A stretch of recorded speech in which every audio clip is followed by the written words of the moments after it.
고정비를 줄이기 위해 밥을 굶거나 아파트 관리비를 내지 않는 것은 현실적으로 불가능한 일입니다. 생활의 필수적인 지출은 어쩔 수 없이 감당해야 하기 때문에 어느 정도 소비를 통제했다면 이제는 수입을 늘리는 쪽에 더 많은 집중이 필요합니다. 왜냐하면 월 수입이 50만 원만 증가해도 매달 지출을 50만 원 절약하는 것과 동일한 효과를 얻을 수 있으며 필요한 투자금 역시 약 1억 원가량 절감할 수 있기 때문입니다. 은퇴 시점에서 수입을 늘리는 대표적인 방법으로는 주택연금과 국민연금의 조기 수령을 들 수 있습니다.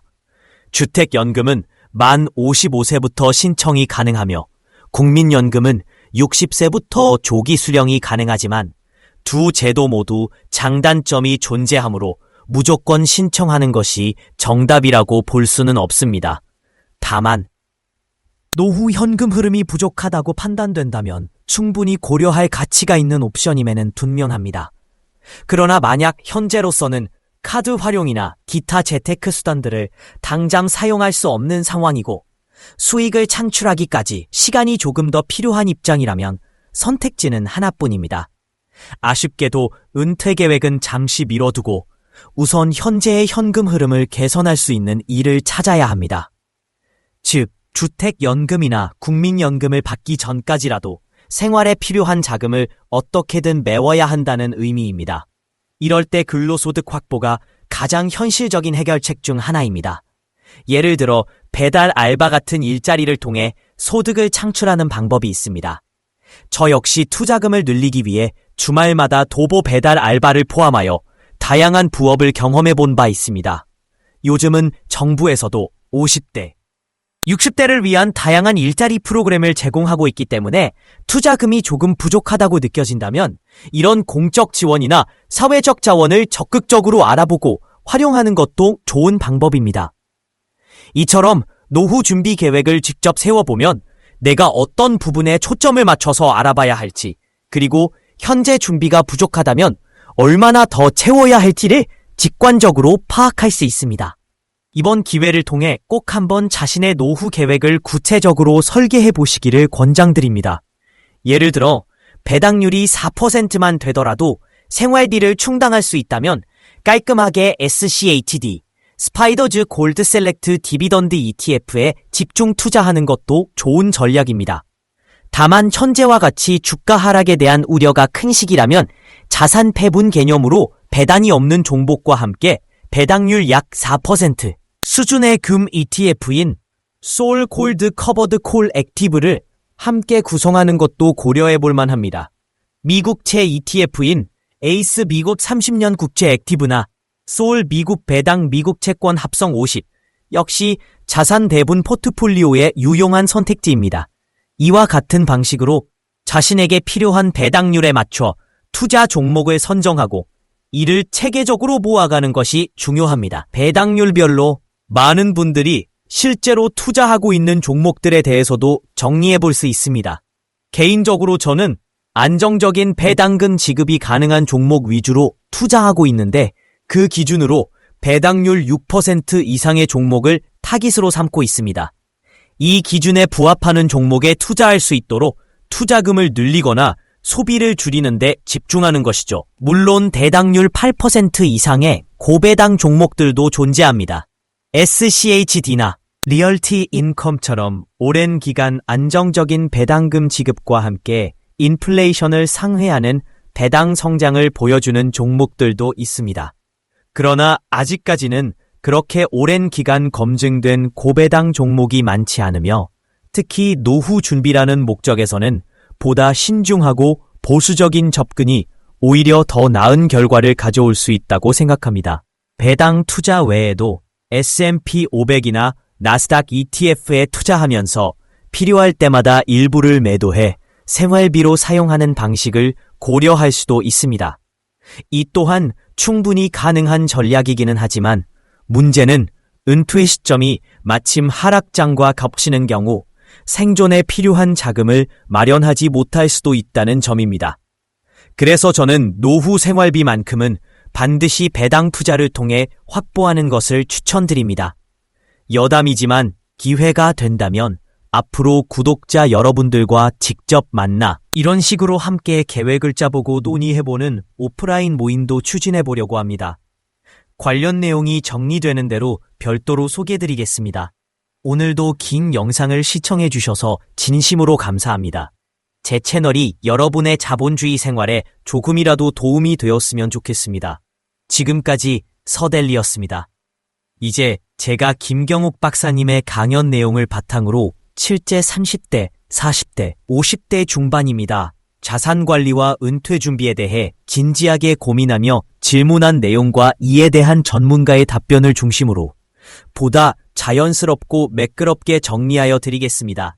원본 내용 그대로를 바탕으로 하되 이해하기 쉽고 흐름이 자연스럽도록 문장 구조를 조정하고 필요한 부분에서는 약간의 설명을 추가하여 더 풍부하게 구성했습니다. 다른 투자 자산은 없고 집 한 채만 있습니다.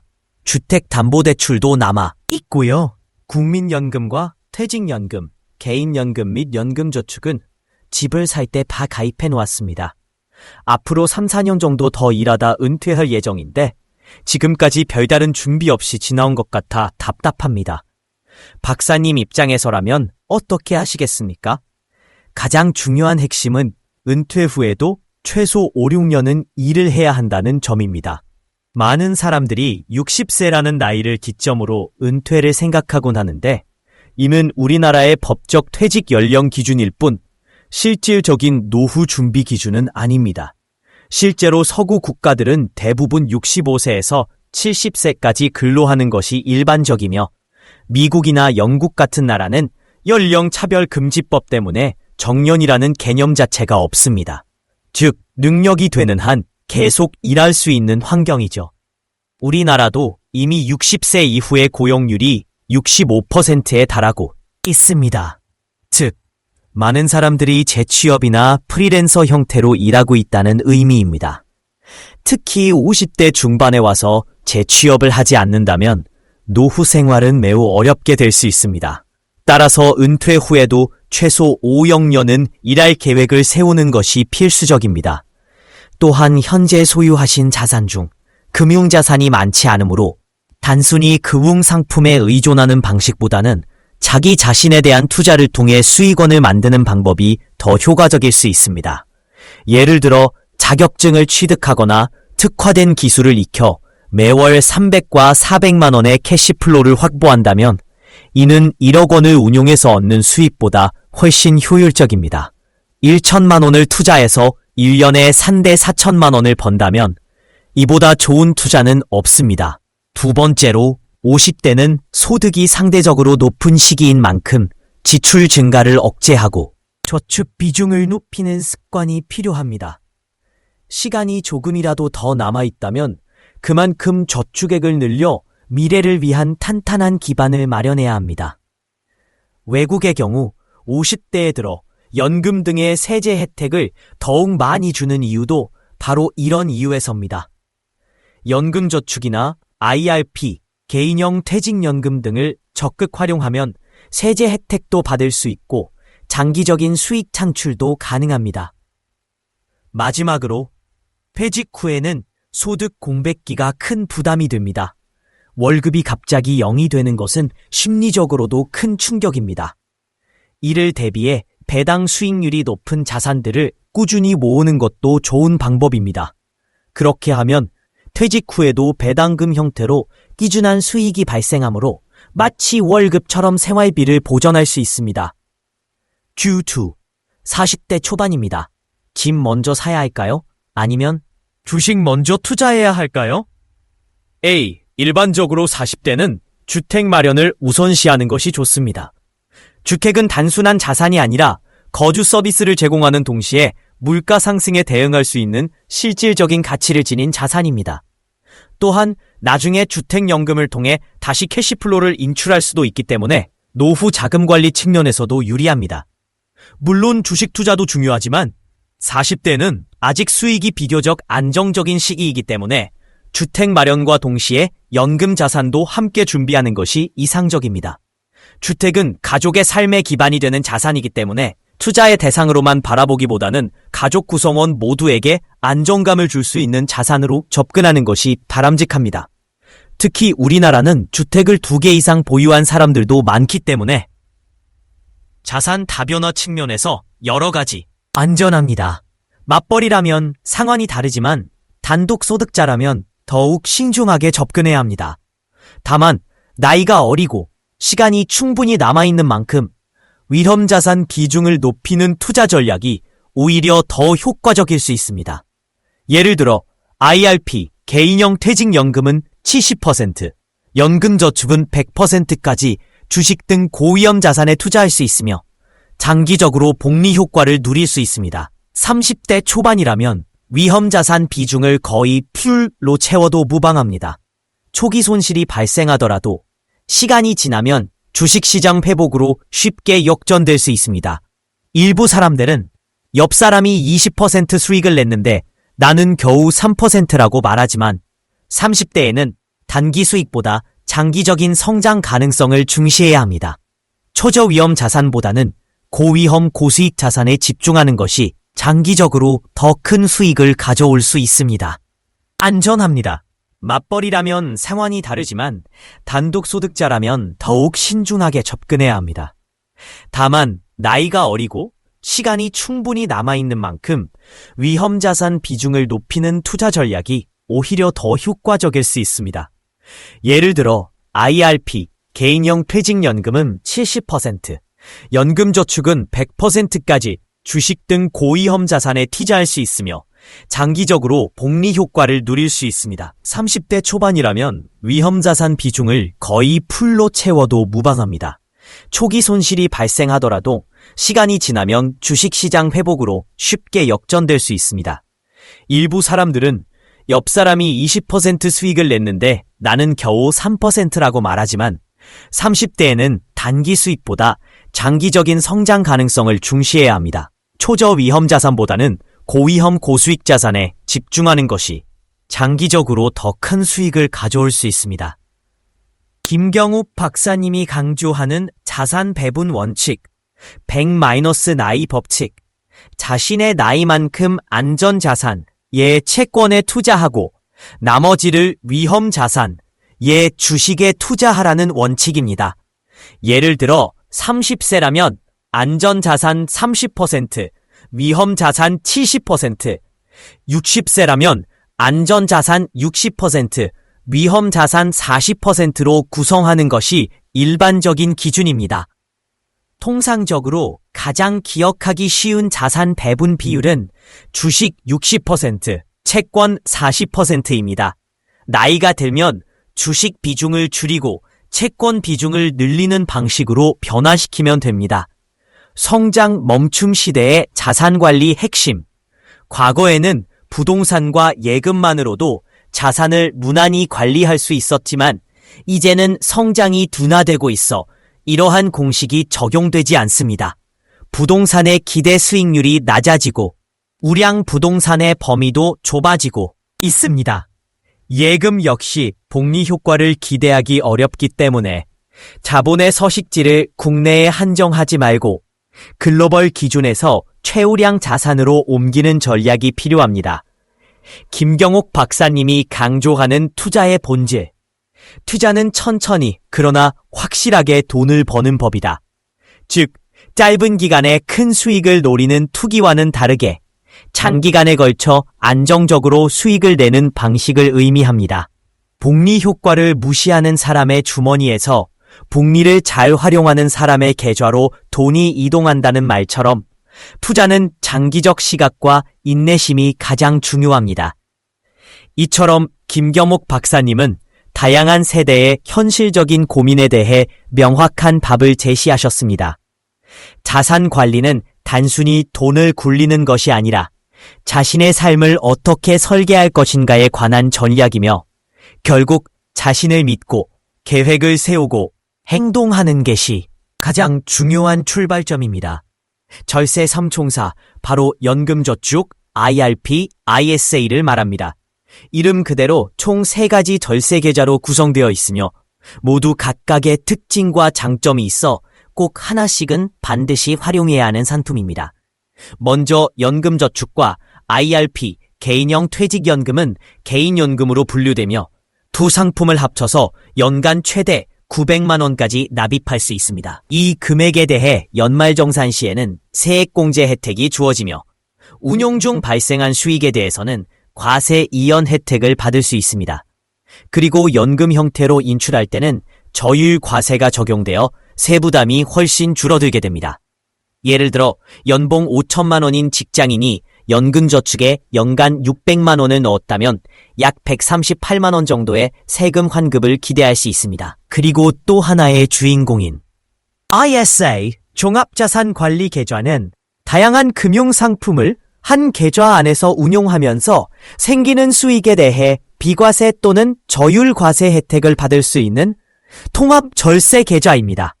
자산운용 방식도 자유롭고 중도 인출도 가능하기 때문에 비교적 유연하게 사입할 수 있다는 것이 큰 장점입니다.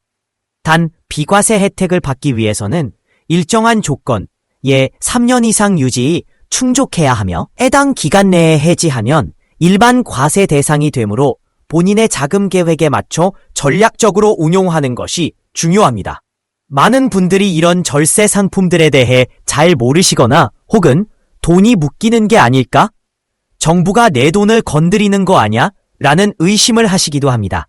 하지만 사실은 정부가 국민들의 노후 준비와 자산 형성을 적극적으로 지원하기 위해 제공하는 제도이며 오히려 일반 은행 예금보다 더 유리한 조건으로 자산을 관리할 수 있게 도와주는 것입니다. 예를 들어 1억 원을 은행에 예금해서 연 10%의 수익을 얻었다고 가정해 봅시다. 이 경우 발생한 1천만 원의 이자에서는 15.4%의 이자 소득세가 부과되므로 실제로 손에 쥐는 금액은 846만 원에 불과합니다. 하지만 같은 조건이라도 절세 계좌를 활용한다면 세금을 덜 내거나 아예 면제받을 수 있기 때문에 실수령액이 훨씬 늘어나게 됩니다. 특히 ISA는 결혼자금이나 집 마련 등 목적별로 짧은 기간 동안 목돈을 모을 때 매우 효과적인데요.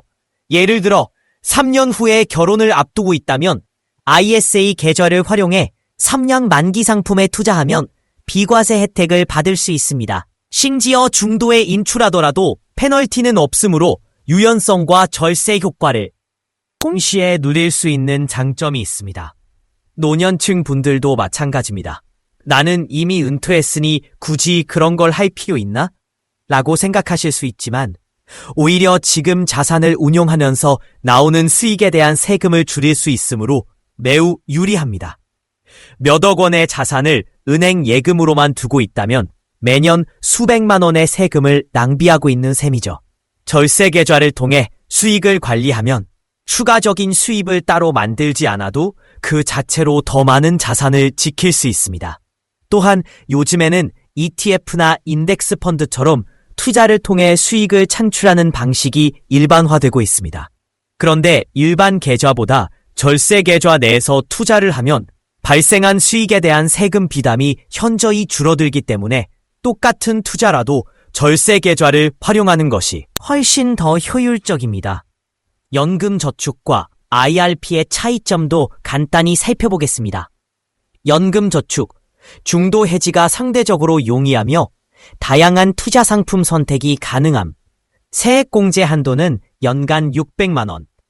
IRP, 회사 퇴직금과 연결될 수도 있고 세액공제 한도는 연간 최대 900만 원까지. 다만 중도 해지는 거의 어렵다고 보시면 됩니다. 따라서 대부분의 사람들에게는 연금저축 600만 원 플러스 IRP 300만 원, 이골 총 900만 원을 활용하여 최대한 많은 세액공제 혜택을 받는 방법이 가장 추천되는 전략입니다. 복잡하다고 느껴질 수도 있지만 결국 내 돈을 내가 직접 챙겨야 한다는 점에서 필수적인 선택입니다. 초년생, 사회 초년생 분들은 월급이 많지 않기 때문에 부담을 느끼실 수 있지만 월 100만 원만 계획적으로 배분해도 다음과 같이 나눠서 것은 아닙니다. 앞으로 2, 3년 내에 사용할 자금, 아파트 중도금, 전세금 등 절세계좌보다 일반 은행 예금이 더 적합합니다. 2, 3년 내에 장기적으로 운용 가능한 자금이라면 이사의 계좌 먼저 활용하시고 이후 개인연금 계좌로 확장해 나가는 것이 좋습니다.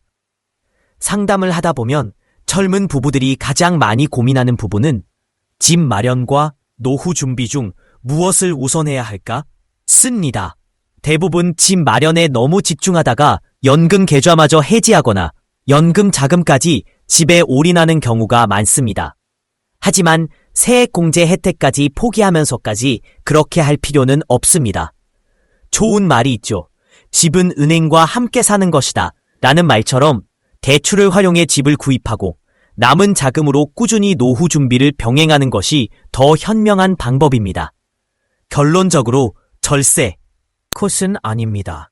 앞으로 2, 3년 내에 사용할 자금, 아파트 중도금, 전세금, 결혼비용 등은 절세 계좌보다 일반 은행 예금이 더 적합합니다. 하지만 5년 이상 장기적으로 운용 가능한 자금이라면 ISA 계좌 먼저 활용하시고 이후 개인연금 계좌로 확장해 나가는 것이 좋습니다.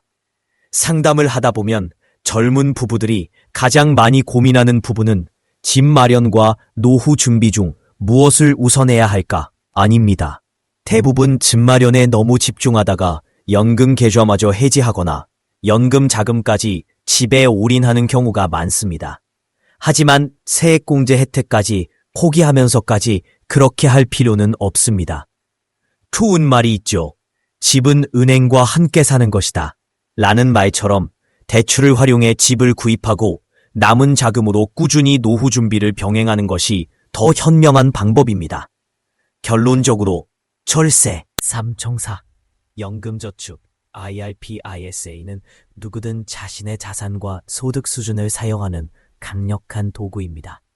단순히 세금을 아끼는 것을 넘어 장기적인 재무 설계와 자산 증식에도 큰 힘이 되므로 지금 바로 시작하는 것이 가장 좋은 방법입니다.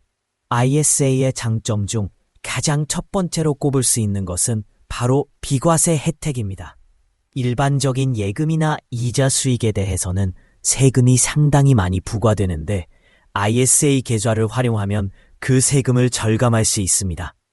예를 들어 300만 원의 수익이 발생했다고 가정해 보겠습니다. 이 경우 처음 200만 원은 비과세 처리가 되고 나머지 100만 원에 대해서만 과세가 적용됩니다. 여기에 적용되는 세율은 약 99.9%에 달하는 총합계세율. 예금 이자 소득세 15.4%보다 훨씬 낮습니다. 게다가 이 금액은 종합과세 대상에 포함되지 않고 분리과세로 처리되기 때문에 고소득자층일수록 특히 유리합니다. 그래서 부자들이 ISA 계좌를 무조건 챙기는 이유도 바로 여기에 있습니다. 두 번째로 중요한 장점은 바로 손익통산 기능입니다. ISA 계좌 내에서는 손실이 발생한 자산과 수익이 난 자산을 합산하여 순수익에 대해서만 세금을 부과하게 됩니다.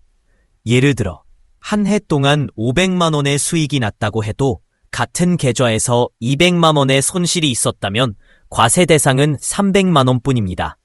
그리고 이 300만 원 중에서도 최초 200만 원은 비과세이기 때문에 실제 과세 대상은 100만 원뿐이며 여기에 적용되는 세금은 약 9만 9천 원에 불과합니다. 이렇게 세금 절감 효과가 크기 때문에 ISA는 장기적으로 자산을 굴리려는 사람들에게 매우 매력적인 상품입니다. 하지만 ISA의 가장 큰 단점은 연간 납입 한도가 최대 2천만 원으로 제한되어 있다는 점입니다. 그래서 중년층 이상의 고객들 중에서는 나는 이미 은행에 몇 천만 원 이상의 자금을 저축해 두었는데 왜 지금 와서 이런 제한이 있는 ISA에 넣어야 하나? 이런 분들에게 드리는 조언은 빨리라도 ISA에 개설해 두는 것입니다. 왜냐하면 ISA는 소금 납입이 가능하기 때문입니다. 즉, 올해 계좌를 개설해 놓으면 이후 3년치까지 소급해서 일괄 납입이 가능하므로 최대 6천만 원까지 한꺼번에 넣을 수 있습니다. 반면 다른 대부분의 자산관리 계좌들은 소급 납입이 불가능합니다. 따라서 아직 ISA를 개설하지 않았다면 우선 계좌부터 만들어 두는 것이 현명한 선택입니다. 또 한 가지 주목할 점은 ISA 만기 후 전략입니다. 만약 ISA를 통해 어느 정도 자금을 굴려 수익을 얻었다면 만기 시 연금저축계좌에 넣어서 세제 혜택을 계속 누릴 수 있습니다. 예를 들어 ISA에서 1억 원을 운용해서 수익이 발생했더라도 이를 연금저축계좌로 이전하면 다시 세제 혜택을 받습니다. 그리고 다시 새로운 ISA를 개설하여 또다시 2천만 원씩 3년간 납입하면서 자산을 확장해 나갈 수 있습니다. 이러한 방식은 특히 은퇴 전 오려서 10년 전인 분들께 매우 유리합니다. 남은 시간 동안 자산을 효율적으로 관리하고 세금 절감 효과까지 동시에 누릴 수 있기 때문입니다. 물론 ISA에 가입할 수 없는 사람도 있습니다. 현재 금융소득 종합과세 대상자라면 ISA 가입 자체가 어렵습니다. 그런데 문제는 많은 분들이 자신이 해당 대상자인지조차 모르고 있다는 것입니다. 이 분들은 특별히 엄청난 부자라기보다는 평범한 직장인이고 맞벌이 가정이며 열심히 일하면서도 꾸준히 저축을 해온 사람들이 대부분입니다. 집을 추가로 구매하거나 매도하면서 갑작스럽게 자금이 늘어났고 그 자금을 그대로 은행 예금에 맡겨둔 상태라면 자연스럽게 금융소득 종합과세 대상자가 될 수 있습니다. 이 경우 일반 소득세보다 더 높은 세율을 적용받을 수 있으며 ISA와 같은 유리한 상품에도 접근이 어려워집니다. 우리 사회는 아직도 금융교육이 부족한 실정입니다. 고등학교나 대학교에서 취업 준비를 할 때 혹은 사회초년생이 되었을 때 필요한 기본적인 금융 지식, 예를 들어 월세와 전세 중 어떤 선택이 유리할지, 대출은 어떻게 받아야 하는지, 월급을 받았을 때 적금, 연금, 보험 등을 어떻게 구성해야 할지 이러한 정보는 정확히 알려주지 않습니다. 하지만 이는 삶의 질과 밀접하게 연결된 아주 중요한 내용입니다. 따라서 적절한 시기에 금융 공부를 시작하는 것은 필수적이며 조금이라도 관련 지식을 쌓아가는 것이 장기적으로 큰 도움이 됩니다. 그렇다면 ISA 외에도 어떤 계좌들을 함께 활용하는 것이 좋을까요? 연금저축계좌, 납입 시 세액공제 혜택이 있고 연간 최대 700만 원까지 납입 가능하며 연금 형태로 인출할 때도 세제 혜택이 있습니다. IRP, 개인형 퇴직연금, 퇴직금을 안정적으로 관리할 수 있으며 투자 방식도 자유롭습니다.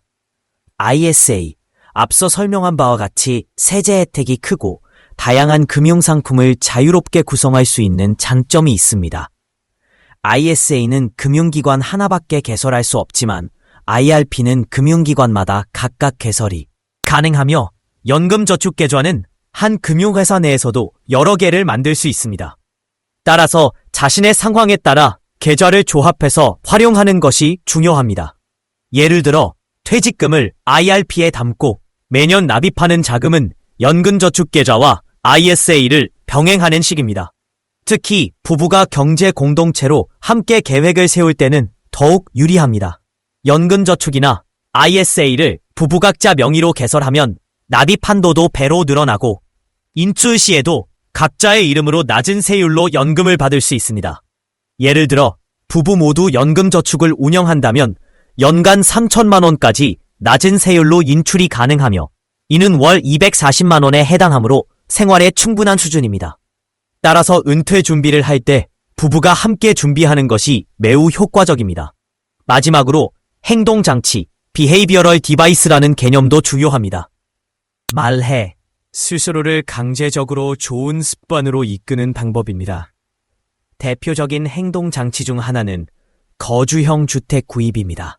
집을 대출받아 구입하게 되면 매달 원리금을 갚아야 하기 때문에 자연스럽게 저축이 되고 생활비 규모도 수입에 맞춰 조절되게 됩니다.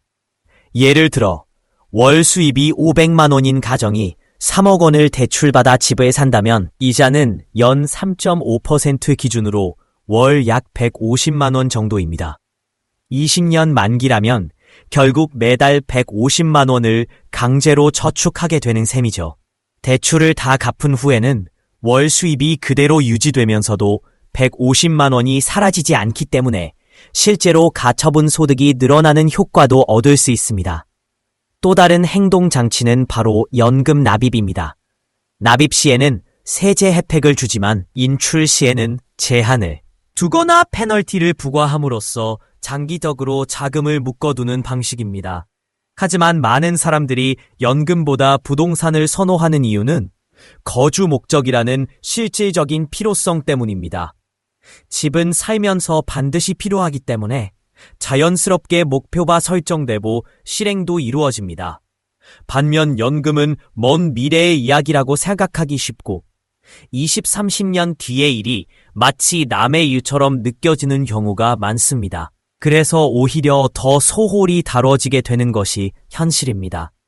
하지만 저 역시 처음에는 연금에 대해 잘 알지 못했습니다. 공부를 시작하기 전에는 연금저축보험에 단순히 월 20만 원씩 17년간 납입했지만 실제 수익률은 연평균 1에서 2%에 불과했습니다. 그때 깨달았습니다. 내가 얼마나 무지했는가를요. 그래서 본격적으로 공부를 시작했고 2018년 말에 새로운 계좌를 개설하여 2019년부터는 진짜 의미 있는 자산 운용을 시작하게 되었습니다. ISA는 세금 절감 효과와 손익통산 기능을 통해 자산 증식에 매우 유리한 상품입니다. 다만 납입 한도와 소득 요건 등의 제약이 있으니 자신의 상황에 맞는 계좌들과 함께 전략적으로 활용하는 것이 중요합니다. 또한 금융교육과 자기주도적인 공부를 통해 자신에게 유리한 방향으로 자산을 관리해 나가는 습관을 들이는 것도 잊지 마세요. 많은 금융회사들이 퇴직연금에 가입하라고 적극적으로 권유하고 있습니다. 다양한 이벤트도 진행하고 있고 실제로 많은 사람들이 이미 가입을 해두었죠. 하지만 문제는 그 가입된 자금이 대부분 예금이나 단순한 자산 형태로만 보관되어 있다는 점입니다. 이건 매우 심각한 문제라고 할 수 있어요. 왜냐하면 요즘 은행 예금 금리는 물가 상승률을 따라가지 못하는 경우가 많습니다. 물가 상승률을 넘지 못한다는 건 은행에 맡겨둔 돈이 실질적으로 가치가 줄어든다는 뜻입니다. 쉽게 말해 시간이 지날수록 그 돈의 구매력이 약해지고 있다는 것이죠. 그런데 이런 사실은 아무도 잘 이야기하지 않아요. 저 같은 경우는 과거 은행에서 일하면서 이러한 현실을 직접 목격했고 그래서 더욱 마음을 먹게 되었죠. 또 한 가지 중요한 점은 회사 차원에서 가입하는 퇴직연금 제도 중 DC형, 확정기여형 같은 경우가 있습니다. 이 제도는 근로자가 본인이 직접 운용 상품을 선택해서 투자할 수 있도록 설계된 건데 정작 어떻게 투자해야 하는지에 대한 교육이나 안내는 거의 없다시피 해요. 그래서 많은 사람들은 안전하다고 생각되는 예금이나 단순 채권 상품에 자금을 맡겨두는 경향이 있습니다. 결과적으로 퇴직연금 자산의 90% 이상이 예금성 자산에 집중되어 있는 실정이고 실질적인 자산 증식은 이루어지지 않고 있는 거죠. 금융회사 입장에서는 이런 투자 운용에 대한 가이드라인을 제시하는 걸 부담스럽게 여기는 경우가 많습니다. 첫째 이유는 투자 손실이 발생했을 때 고객들의 클레임이 생길 수 있기 때문입니다. 모든 투자의 책임은 결국 투자자 본인에게 있지만 손실이 나면 불편하게 느끼는 건 어쩔 수 없는 일이죠. 두 번째로는 금융회사 자체적으로 인센티브가 없기 때문입니다. 투자 수익이 나더라도 그걸 제공한 회사에 돌아가는 건 별로 없으니 굳이 그런 서비스를 제공하려 하지 않는 거예요. 저는 오랫동안 투자를 공부해왔고 실제로 20년 이상 투자 경험을 가지고 있습니다. 그래서 저는 사람들에게 자산 배분 투자를 적극적으로 권장합니다. 당연히 손실이 날 수도 있지만 장기적으로 보면 꾸준한 수익률을 기대할 수 있습니다. 제가 직접 운영한 포트폴리오를 살펴보면 평균적으로 연간 약 7에서 8% 정도의 수익률을 기록하고 있어요. 책을 통해 이 내용을 접하신 분들께서 실제 계좌를 개설하고 제 포트폴리오를 그대로 따라 해보신 분들도 계십니다. 그렇게 몇 년이 지나면서 생각보다 괜찮다라는 반응을 많이 받고 있어요. 그만큼 단순히 예금만으로 자산을 관리하는 건 위험하다는 것을 많은 분들이 깨닫고 계십니다. 예전에는 부모 세대들이 투자는 위험하다, 안전하게 예금만 해둬라라고 말씀하셨지만 지금은 자본주의 사회에서 살아가기 위해서는 투자도 필수적인 자산 관리 수단 중 하나가 되어야 합니다. 물론 모두가 큰 돈을 벌 수 있는 건 아니지만 어느 정도의 수준까지는 자산을 불려야 은퇴 후에도 안정적인 삶을 유지할 수 있죠. 자산이 100억 원 있다면 모를까? 그렇지 않은 이상 투자를 통해 적절한 수익을 내는 것은 반드시 고려해야 할 부분입니다. 자산 배분 투자 방식도 다양합니다. 국내에도 자산 배분형 펀드가 100개 이상 존재하고 있고 미국에는 자산 배분형 ETF도 100개 이상 있습니다. 특히 미국의 헤지펀드 중에서도 가장 유명한 올웨더 전략이 있습니다. 이 전략은 마크 저커버그 등 많은 글로벌 투자자들이 주목하고 있으며 장기적으로 어떤 시장 환경에서도 꾸준한 수익을 추구하는 포트폴리오입니다. 이 이름을 우리말로 바꾸면 사계절이라고 할 수 있는데 여름처럼 좋은 시장일 때도 좋고 겨울처럼 어려운 시장일 때도 버틸 수 있는 포트폴리오라는 의미에서 붙인 이름이죠.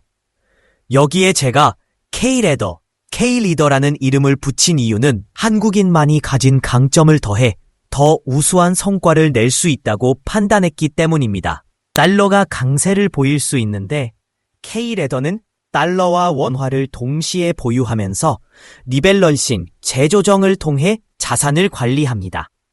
달러가 상승할 때는 달러를 팔고 원화를 매수하고 달러가 하락할 때는 다시 달러를 사들이는 방식으로 자산의 안정성과 수익성을 동시에 잡는 전략을 사용합니다. 구체적인 비율로 설명드리면 전체 자산 중 주식은 약 50% 정도를 배분합니다. 장기적으로 가장 높은 수익률을 기대할 수 있는 자산이기 때문입니다. 나머지는 채권 30%과 대체 투자 20%로 구성되며 채권은 주식이 부진할 때 상승하는 경향이 있고 금은 변동성 완화에 도움을 줍니다. 즉 주식 채권 금 5-3-2 비율로 구성됩니다. 주식 내부에서는 선진국과 신흥국을 반반씩 배분하는 것이 일반적으로 추천되며 석사 논문을 쓰는 수준의 복잡한 계산 없이도 충분히 효과적인 자산 배분이 가능합니다.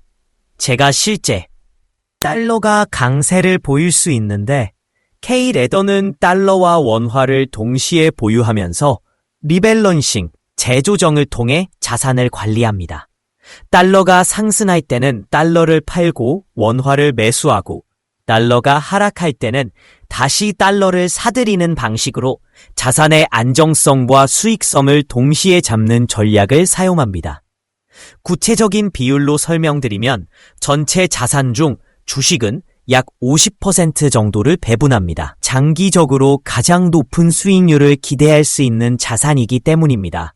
나머지는 채권 30%과 대체 투자 20%로 구성되며 채권은 주식이 부진할 때 상승하는 경향이 있고 금은 변동성 완화에 도움을 줍니다.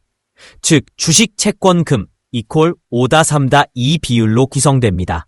주식 내부에서는 선진국과 신흥국을 반반씩 배분하는 것이 일반적으로 추천되며 석사 논문을 쓰는 수준의 복잡한 계산 없이도 충분히 효과적인 자산 배분이 가능합니다. 제가 실제 운영하는 계좌의 성과를 예로 들면 2019년 1월부터 현재까지 IRP 계좌 기준으로 연평균 약 9.95%의 수익률을 기록하고 있습니다.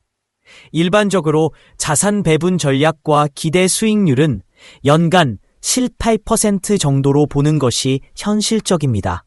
일부 분들 중에서는 나는 20-30% 수익률을 목표로 한다고 말씀하시는 분들도 계시는데 그런 목표를 세우는 건 전혀 문제가 없습니다. 다만 그런 고위험 고수익 투자는 개인 종합계좌에서 하시고 연금자산은 자산 배분 중심으로 안정적으로 구성하는 것이 바람직합니다. 퇴직연금이나 IRP, ISA 등의 연금저축계좌는 세제 혜택이 크기 때문에 이를 얼마나 늦게 인출하느냐도 중요한 고려사항입니다.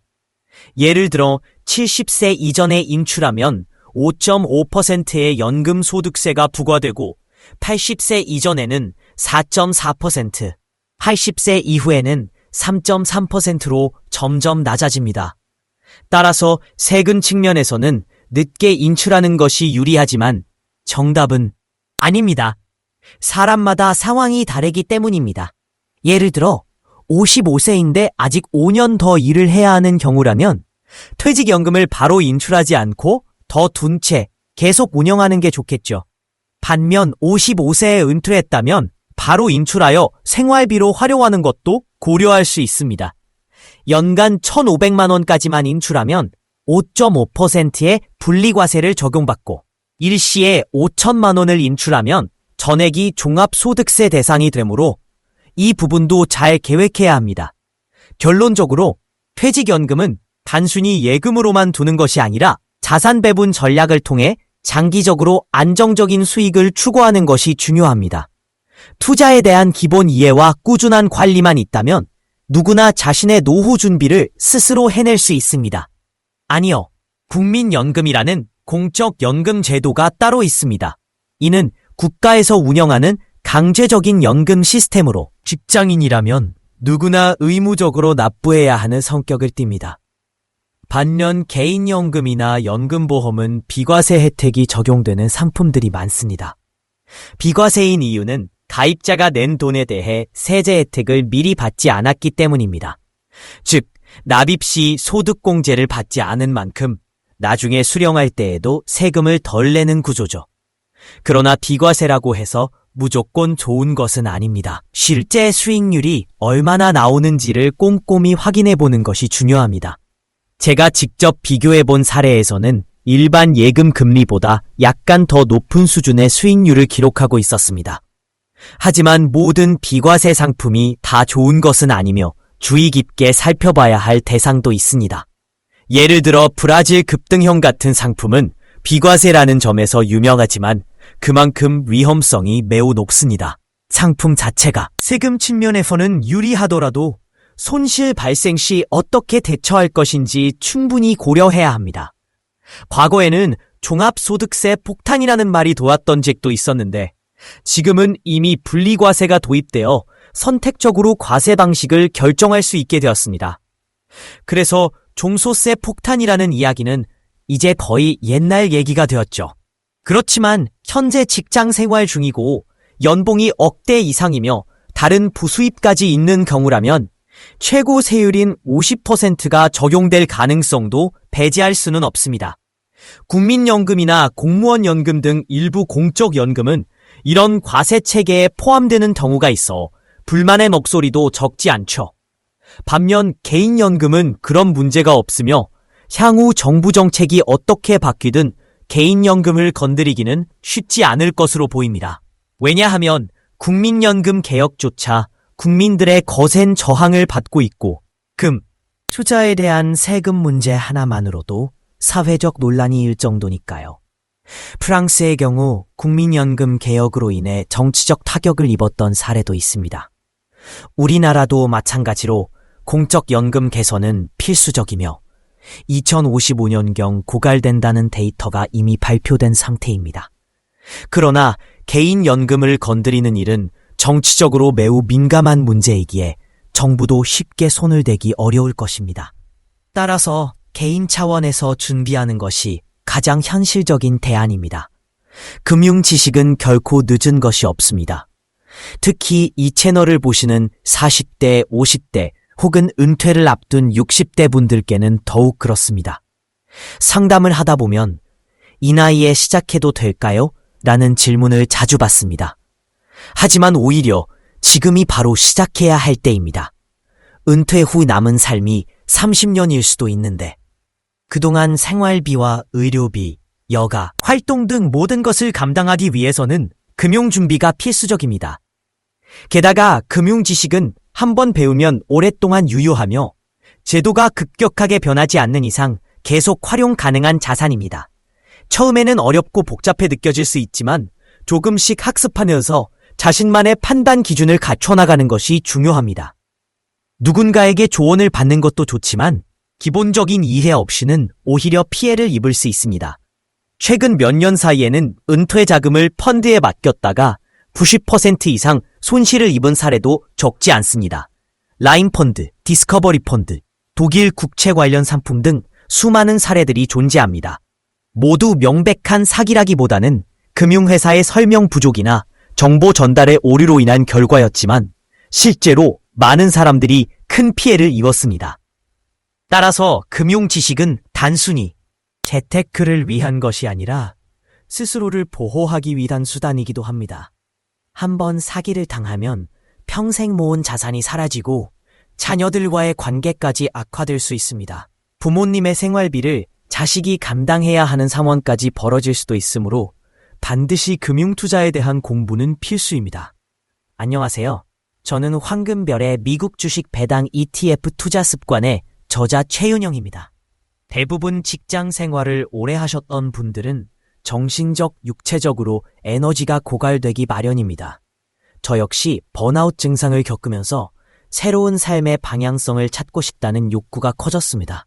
그렇게 준비하던 중 미국 배당주 투자를 시작했고 어느 정도 안정적인 수익을 확보한 이후 은퇴를 결심하게 되었습니다. 제 투자 여정은 2020년 3월 AT&T라는 통신기업에 30만 원을 투자하면서 시작되었습니다.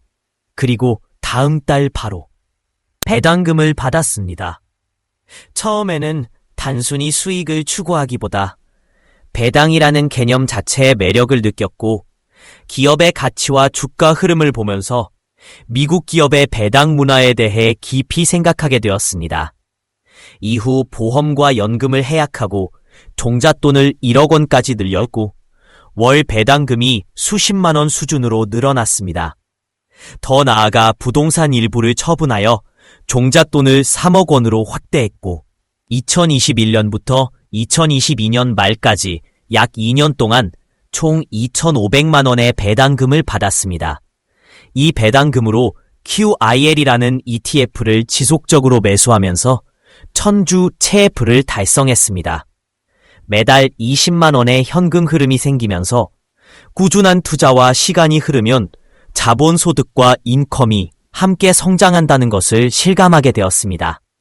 그 무렵 회사에서 희망퇴직을 시행하게 되었고 배당금을 안정적으로 수령하고 있으며 이를 저는 평생연금 ETF라고 부릅니다. 근로소득이 있을 때는 시장 변동에 일희일비하지 않고 정해진 목표에 따라 꾸준히 ETF를 매수하는 습관을 유지하는 것이 중요합니다. 짧은 기간에는 효과가 눈에 보이지 않겠지만 2, 3년이 지나면 복리의 마법처럼 수익이 쌓이기 시작합니다. 배당 투자의 또 다른 장점은 시장 하락기에도 배당금을 받아 추가 매수 기회를 가질 수 있다는 점입니다. 폭락한 가격으로 더 많은 주식을 매수할 수 있기 때문에 이후 시장이 회복되면 더 높은 수익률을 기대할 수 있습니다. 따라서 시장 변화에 흔들리지 말고 안정적인 종목을 선정해 꾸준히 배당금을 모아가는 전략이 성공 확률을 높입니다. 재테크라고 하면 대부분 부동산을 먼저 떠올리게 됩니다. 특히 우리나라에서는 부동산 투자가 맞추는 것이 중요하다고 느꼈습니다. 결국 금융 공부는 자신의 삶을 지키는 마지막 방패막이자 미래를 위한 가장 확실한 준비입니다. 지금이라도 늦지 않았으니 배우고 실행하며 체계적인 재테크 습관을 만들어 나가길 바랍니다. 자신을 진정으로 추구하라. 다른 사람들의 기대에 흔들리지 말 것. 우리가 살아가는 세상은 다양한 목소리와 기대, 가치관이 공존하는 공간입니다. 하지만 그 속에서 자신을 잃고 타인의 기준에 맞춰 살아가는 일은 생각보다 어렵지 않게 발생합니다. 진정한 만족과 성공은 외부의 평가나 기대가 아닌 스스로를 이해하고 자신의 길을 선택하고 실천할 때 비로소 다가옵니다. 그러기 위해서는 우선 마음가짐부터 변화시켜야 합니다. 사람의 사고방식, 즉 마인드셋은 삶의 방향성을 결정짓는 핵심 요소입니다. 어떤 목표를 세우고 어떻게 행동하며 어려움 앞에서 어떤 태도를, 맞추는 것이 중요하다고 느꼈습니다. 결국 금융공부는 자신의 삶을 지키는 마지막 방패막이자 미래를 위한 가장 확실한 준비입니다. 지금이라도 늦지 않았으니 배우고 실행하며 체계적인 재테크 습관을 만들어 나가길 바랍니다. 자신을 진정으로 추구하라. 다른 사람들의 기대에 흔들리지 말 것. 우리가 살아가는 세상은 다양한 목소리와 기대, 가치관이 공존하는 공간입니다. 하지만 그 속에서 자신을 잃고 타인의 기준에 맞춰 살아가는 일은 생각보다 어렵지 않게 발생합니다. 진정한 만족과 성공은 외부의 평가나 기대가 아닌 스스로를 이해하고 자신의 길을 선택하고 실천할 때 비로소 다가옵니다. 그러기 위해서는 우선 마음가짐부터 변화시켜야 합니다. 사람의 사고방식, 즉 마인드셋은 삶의 방향성을 결정짓는 핵심 요소입니다. 어떤 목표를 세우고 어떻게 행동하며 어려움 앞에서 어떤 태도를 취할지를 좌우하는 것이 바로 우리의 사고방식입니다. 고정된 시선에서 벗어나 성장하는 자세로 세상을 바라보는 순간 우리는 더 넓은 가능성의 문을 열 수 있고 예상치 못한 기회를 발견할 수도 있습니다. 또한 중요한 것은 지금이라는 순간입니다. 미래는 멀리 있는 것이 아니라 오늘의 작은 선택들이 모여 만들어지는 결과입니다. 망설이거나 두려워하기만 한다면 시간은 그냥 흘러갈 뿐입니다. 지금 이 순간 당신이 할 수 있는 한 걸음을 내딛는다면 그것이 바로 당신의 미래를 변화시키는 첫걸음이 됩니다. 실패에 대한 두려움 또한 우리를 가로막는 장애물 중 하나입니다. 누구든 실수를 하고 좌절할 수 있지만 그 경험은 결코 무의미하지 않습니다. 오히려 실패는 성장을 위한 밑거름이며 성공의 과정 속에서 필연적으로 동반되는 일부입니다. 실패를 두려워하다 보면 아무것도 시작하지 못하게 되고 결국 진정한 나를 찾는 여정조차 포기하게 될지도 모릅니다. 따라서 지금 이 순간 당신의 인생을 남의 기준으로 평가받지 말고 당신만의 가치와 신념에 따라 살아갈 용기를 가져야 합니다. 스스로에게 집중하고 스스로의 목소리에 귀 기울이며 두려움을 딛고 앞으로 나아가십시오. 진정한 삶은 타인이 정해준 길이 아닌 내가 직접 개척한 길 위에서 피어납니다. 배당 투자의 매력과 현실적인 접근. 최근 들어 배당 투자에 대한 관심이 높아지고 있습니다. 그 이유는 단순히 주가 상승에만 의존하지 않고 안정적인 현금 흐름을 얻을 수 있다는 점 때문입니다. 특히 매월 배당금을 지급하는 ETF나 종목들은 소액 투자자들에게도 꾸준한 수익원이 되며 장기적으로 재투자하면 복리 효과까지 누릴 수 있어 많은 사람들에게 매력적인 투자 전략으로 자리 잡고 있습니다.